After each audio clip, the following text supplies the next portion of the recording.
Welcome to Tennis Spin, where we put our spin on your tennis. Today, I'm going to be talking about power. Everybody wants it. Everybody's looking for it. Unless you swing for the fence all the time, you definitely want power in your game. Okay? So stay tuned and I will tell you how and where to get power for your tennis.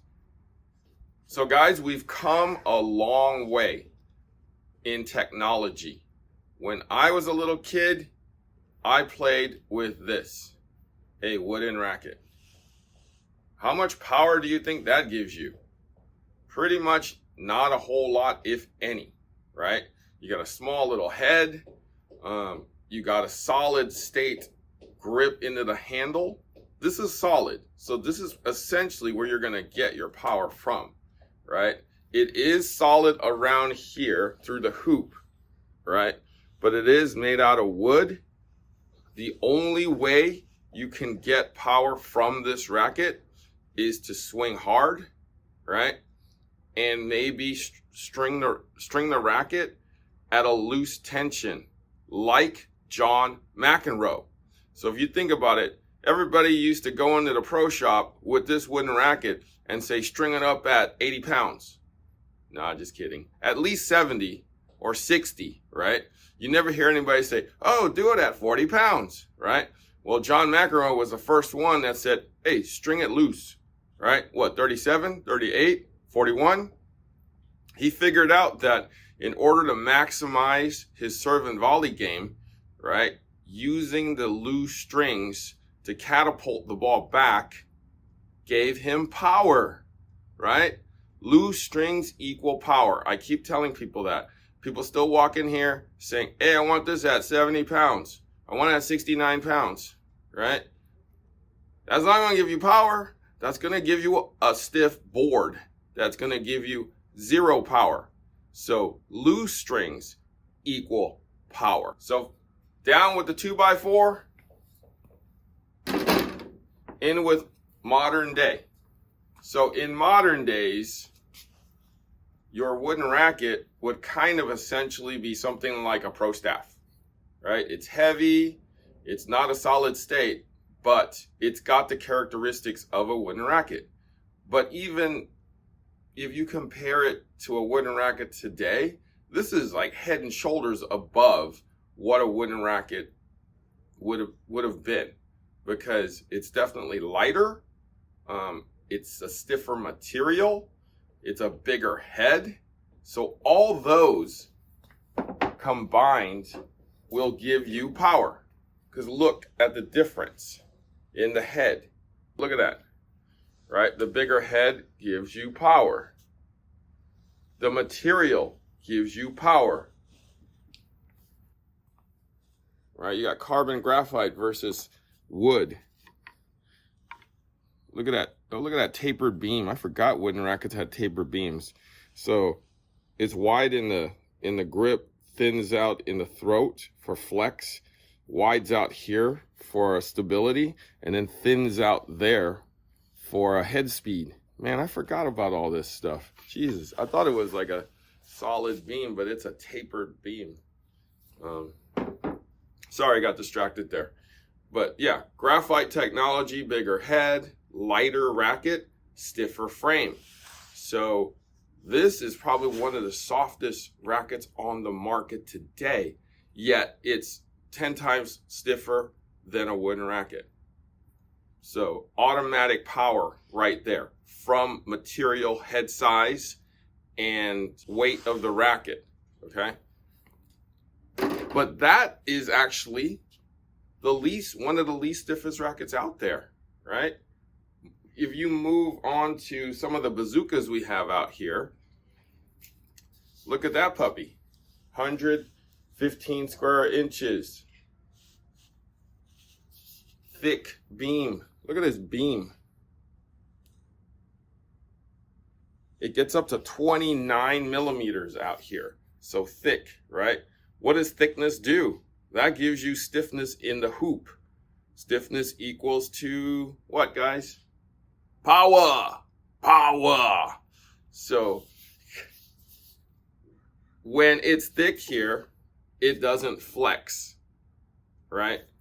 You go with the Fed racket or this blade right here, right? The thinner beam flexes upon impact of the ball, giving you a little more control and allowing you to swing through a little more, right? So this will not bend that much. So that's what's giving you the power.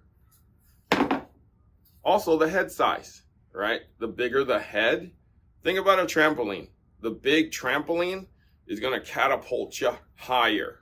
The little personal trampoline, probably not going to shoot you up as far. It's kind of the same concept with a tennis racket. Okay, so power comes from thickness, head size. Okay. And then we got, there's gimmicks here too that gives you power. Look at how long those mains are. So the longer these mains, right, the more your trampoline is going to shoot you farther out, right? Because there's more give, right? There's more give. But again, modern day, right? Technology is great. Technology has changed the game of tennis. It's become a more physical game, and power has a lot to do with that, right? So switching gears, aside from rackets, what else can give you power? What racket do you play with? Do you play with a pro staff or have a blade, but you want more power? How do you gain more power? Stay tuned.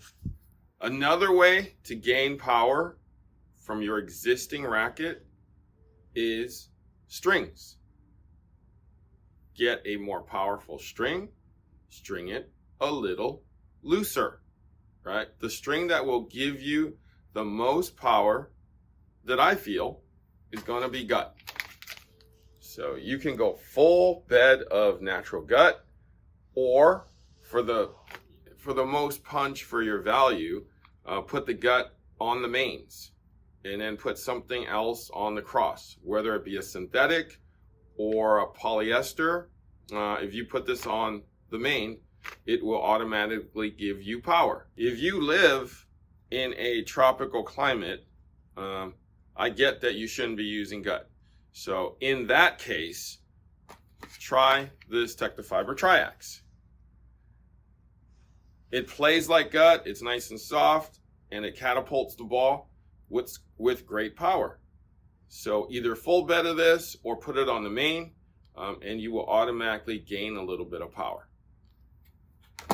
If you want a little bit of power and you want a little bit of durability, and you want soft poly, this Solinco Hybrid G will give it to you. It won't be too bad on the arm. It will last a little longer, right? But will give you a good amount of power.